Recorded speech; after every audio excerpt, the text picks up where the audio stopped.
The cashier was named Mia Carter, and she had no idea her life was about to change because the man pretending to clean the floor was the one who'd built the system breaking her down.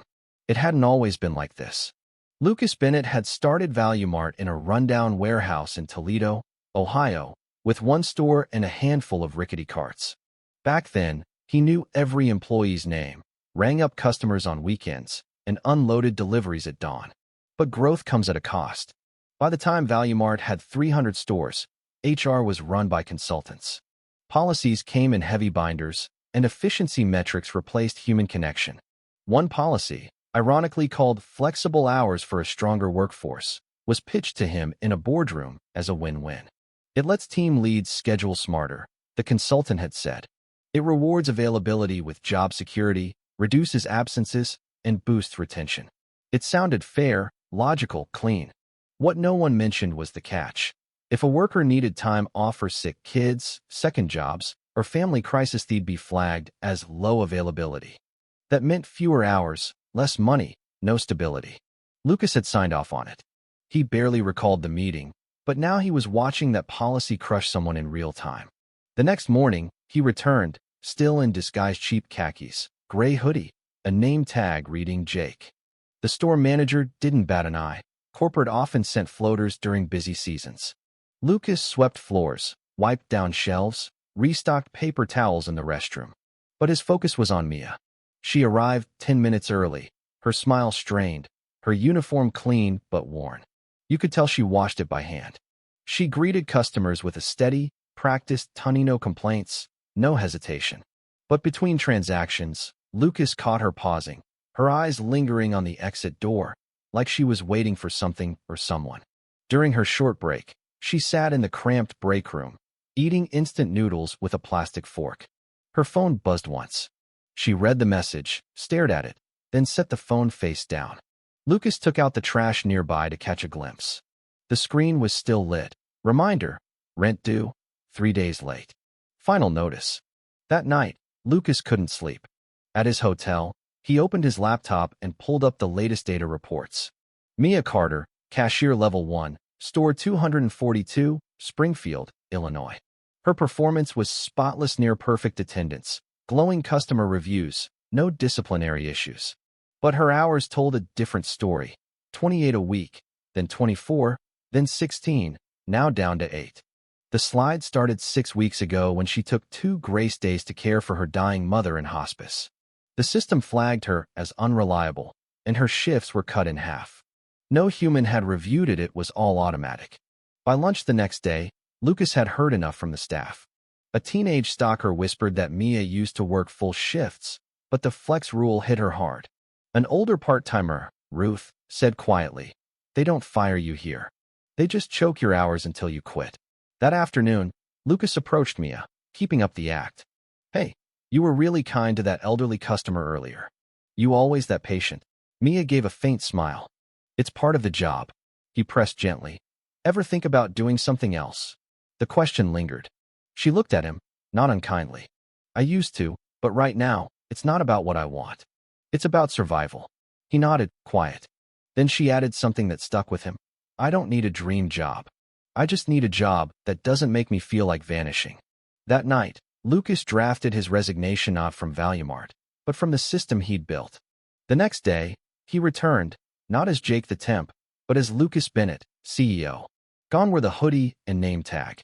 In a charcoal suit, open collar, no tie, he walked in with the district manager, who was already sweating.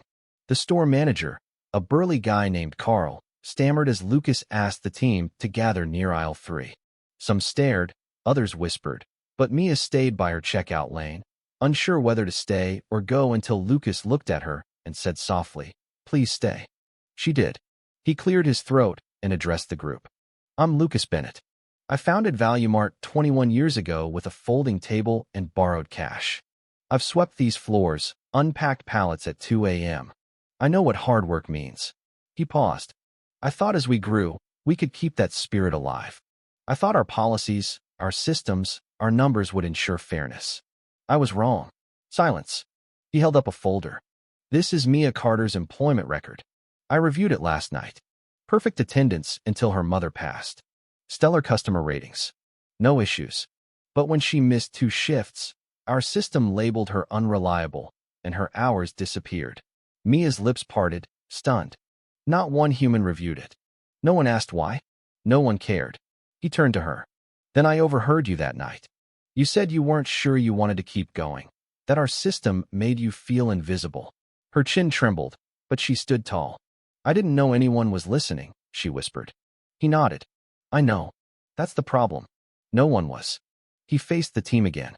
This isn't just about Mia.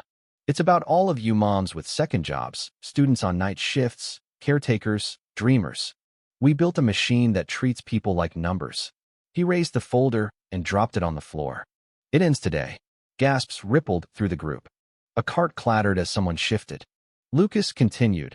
Effective immediately, the flexible hours policy is gone.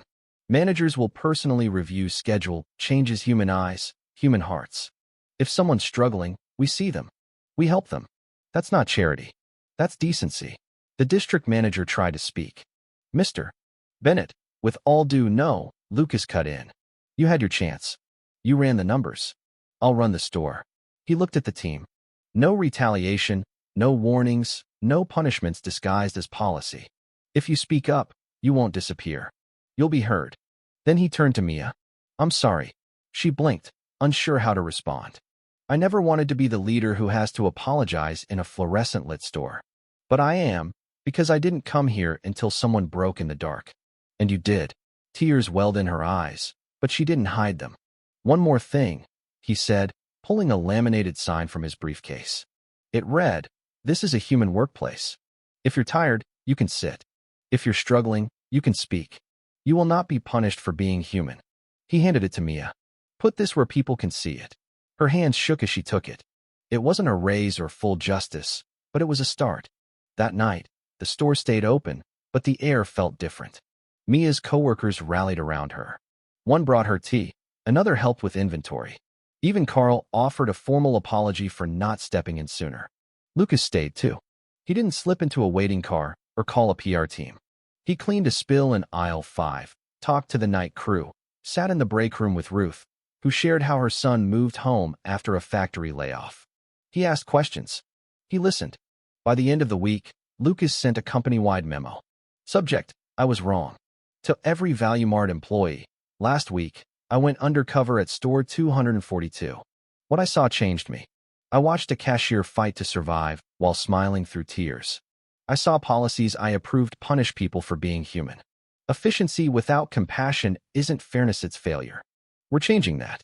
Managers will be retrained, HR will be rebuilt, and every voice, especially the quiet ones, will be heard. I can't fix everything overnight, but I won't ignore pain just because it doesn't show up in a spreadsheet. People don't live in Excel, they live here, with rent, kids, grief, and strength you don't always see. Sincerely, Lucas Bennett.